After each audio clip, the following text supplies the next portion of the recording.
name is Shelly, and today we will be talking about the HealthSouth accounting scandal, which was officially exposed in 2003. So first, before we get into any of the fun stuff, let's go over the company's history. HealthSouth was a healthcare company based in Alabama.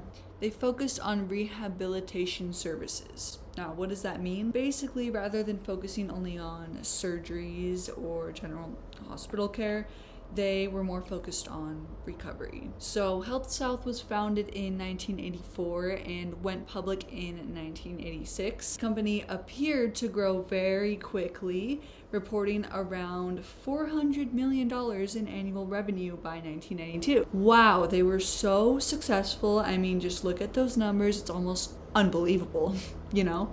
Here's a picture of what some of those rehabilitation facilities look like. So what services did they provide exactly? HealthSouth provided recovery services for injuries, surgeries, and strokes.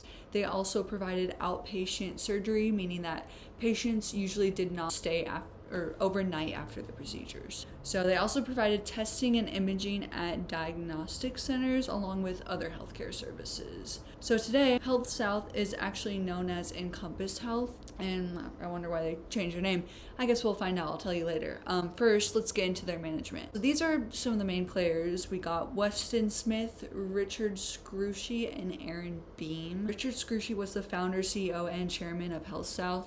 So he had a pretty big influence over the company's culture and direction. Aaron Beam was also a co-founder and served as HealthSouth's first CFO from 1984 to 1997, meaning he was part of the company's financial leadership from the very beginning. Weston Smith joined HealthSouth in 1987 and became CFO in 2001. He participated in the accounting fraud, but later became the primary whistleblower and cooperated with the investigators. So, fun fact, this scandal was actually revealed right around the time that the Sarbanes-Oxley Act of 2002 was passed. Richard Scrushy was actually the first CEO to be indicted under SOX. So he was definitely kind of a guinea pig for that law. It also shows how important the passing of SOX was, because I don't think it was a coincidence that these guys were caught about a year after SOX came into law. Anyways, spoiler alert, these guys ended up going to jail, if you were curious. Weston Smith served a little over 2 years, Richard Scrushy served almost 7 years, and Aaron Beam served a whopping 3 months. So let me go ahead and explain the actual scandal. Between the years of 1996 and 2003, HealthSouth committed a $2.7 billion accounting fraud by inflating their earnings to meet investor expectations. Whenever I hear about fraud as an accounting student, I am really interested in the specifics, so we'll get into that. So on this slide, I included some specific examples of HealthSouth's fraud. So for starters, HealthSouth carried tens of millions of dollars in accounts receivable for well over a year, even though some of those amounts were unlikely to be collected. By not writing them down as uncollectible, the company made its assets appear higher on the balance sheet, which made HealthSouth look financially stronger to investors. HealthSouth also booked patient service revenue even after insurers were denying the payments. So in other words, some of these amounts were not actually collectible, same thing, but HealthSouth did not adjust them. They just kept them recorded as revenue. So because of the fraud that was going on behind the scenes, Scrushy was able to give out bonuses, including a bonus of around $6.5 million to himself. Also, there's a little red flag here. HealthSouth instructed its accountant employees specifically not to have loud discussions regarding numbers and not to leave documents exposing the company's finances lying around.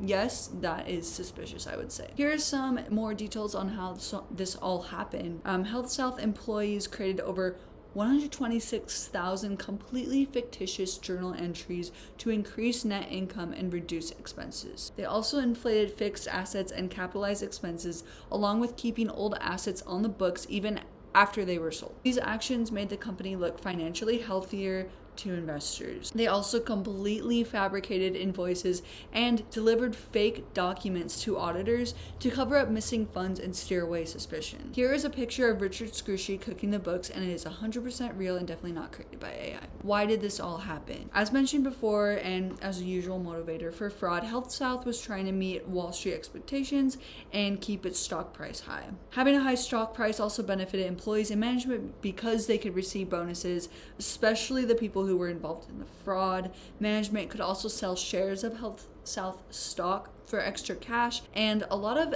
executives actually did this right before the fraud was revealed. What great timing. I wonder if it had something to do with stocks. Since this is an auditing class, I think we should talk a bit about HealthSouth's auditors. So HealthSouth's auditors at the time were Ernst & Young, which is still considered one of the big four auditing firms. Honestly, before getting into this, I will say that it is a little suspicious that Ernst & Young did not detect the fraud that was happening under their noses for almost 10 years. But after researching it, I think there were several factors that explain why this might have happened. So for starters, the fraud involved collusion between management and accountants. This means that management was instructing accounting employees to manipulate the books, which can make fraud harder for the auditors to detect. Also, and I think this is a huge part of it, several HealthSouth staff members, including a CFO, were past employees of Ernst & Young. This means that they would have known people at Ernst & Young, and they also understood how the firm already operated and performed audits. So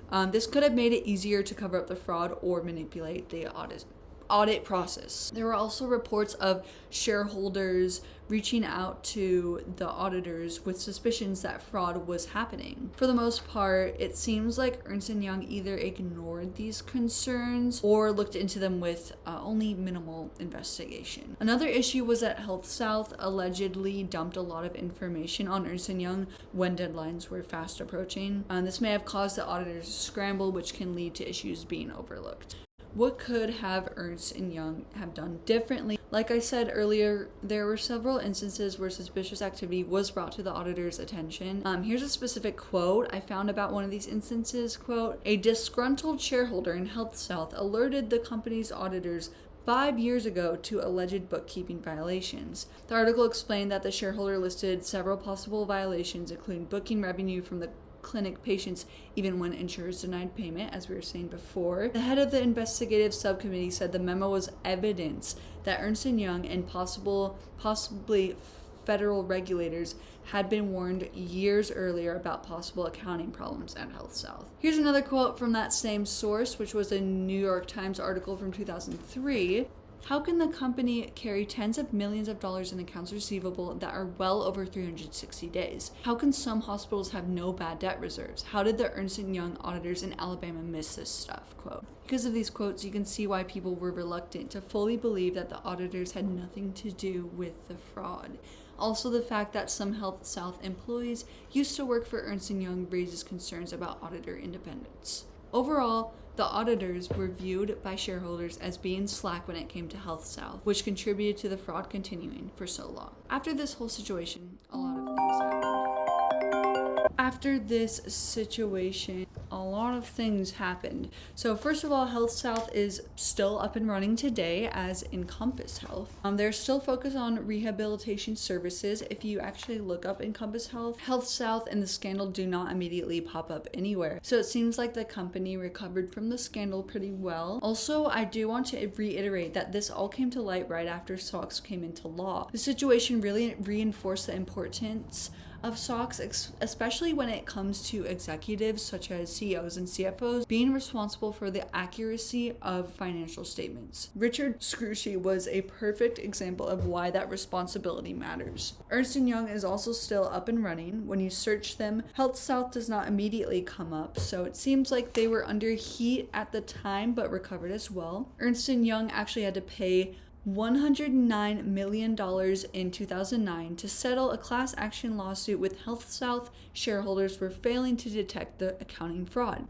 For the closing side, I decided to include a quote by Aaron Beam, the co-founder and first CFO of HealthSouth. Remember, he was the one who only served 3 months in prison. Quote, "I rationalized it, that it was a game that everyone plays, that you had to do whatever to make your numbers. Okay? I bought into the trap." Quote. If you look him up, it is actually pretty interesting because he was a big part of the fraud, but once it was uncovered, he cooperated with lawyers and investigators and eventually wrote a book about his experience. Anyways, I had a good time exploring this case and its main players and all that, and hope you all enjoyed learning about it. And remember, fraud starts with pressure, starts small, grows over time, and eventually has no way out. Thank you for watching.